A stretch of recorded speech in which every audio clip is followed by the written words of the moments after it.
China is rising in importance. What's the outlook there? Let's ask Don Straszheim. Hi, Don. Karen. China is moving again. Are we seeing recovery there?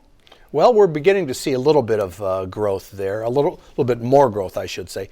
China's been the fastest growing, most vibrant economy in the world for the last 20 years. Enormous growth. There's 250 million people who've moved into the middle class who used to be very, very poor. And they want to work, earn, and consume. That's really what's driving China. And they have had a strategy to basically produce manufactured goods with their low-cost labor and sell them to us in the big box retail stores here in America and in Europe and in other parts of the world. It's been a great winning strategy.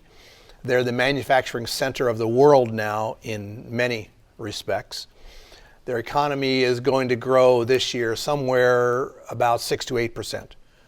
When you compare that to the 3% average in the U.S. for the last 20 years, it looks fantastic.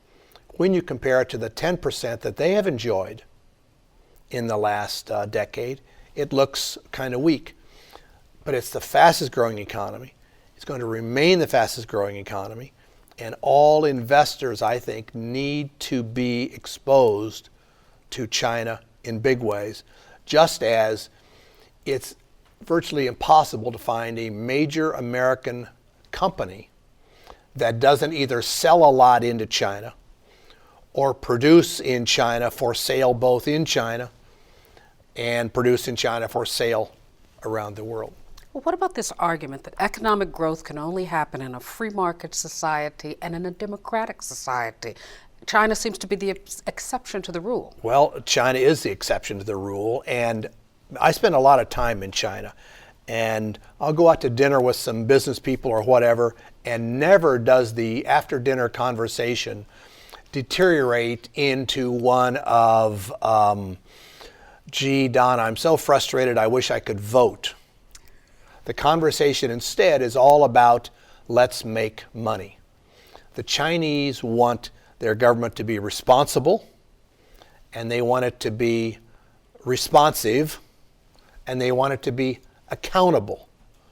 But there is not really this push toward the kind of multi-party democracy that you and I enjoy. It's their country.